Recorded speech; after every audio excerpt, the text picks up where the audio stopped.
Well, today is a sailor's dream. This is the second day of sailing in the 2008 Opti Nationals here in New Providence. I'm sitting here with Zoe from the Big LI, Long Island.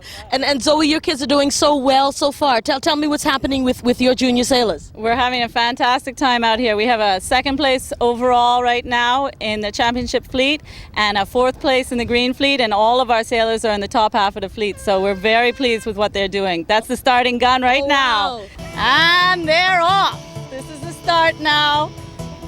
The first 60 seconds, a lot of sailors will say, is about the most important. That's when the pack kind of spreads out on the water and you can see who's going to be in the lead. All right, so Zoe, which fleet actually starts first? Which color? It's the championship fleet. The red, blue, and white all sail together because they want an overall rankings in the Bahamas of the top sailors overall. You might have a 15-year-old and a 12-year-old and a 10-year-old. So we put them all in together, and then it's also determined at the end of the event, a red fleet winner, which is 13, 14, 15, blue, which is 11, 12, and then white, which is 10 and under. Okay. Each one of those has first, second, and third.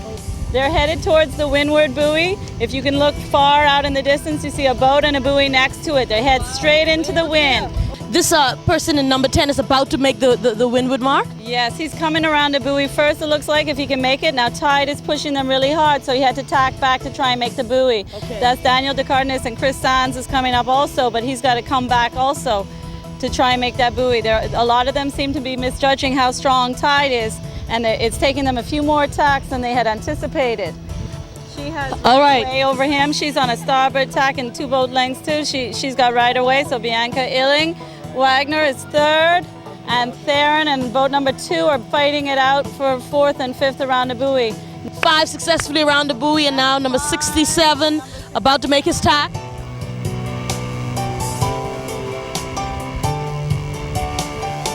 Number 315 and number 3.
All right, Zoe, it looks like we can tell who's in first place here. This number 10 is just going through the finish line. Yes, he's coming between the yellow buoy and the committee boat. Daniel DeCardenas, number 10, is our first place winner for this race.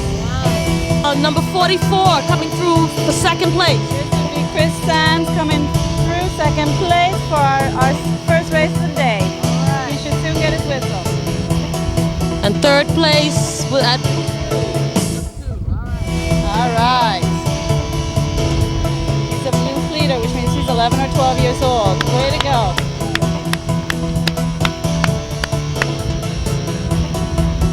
All right, our first young lady coming through, this is Bianca, number 7. She's from New Providence as well. Yeah, it's wonderful, Bianca. She's doing a fantastic job. She'd be 4th, right? Yeah, 4th coming. All right, this is a Long Island guy trying to get through this finish line in 5th place. What's his name? Baron Malis is coming through in 5th. He was 2nd overall yesterday after the races, so he's still high in the fleet. He still has a good chance. Which fleet is he in? He's in the red fleet, but for a championship fleet overall, he was ranked 2nd yesterday after the races. Yeah, Mr. Malis.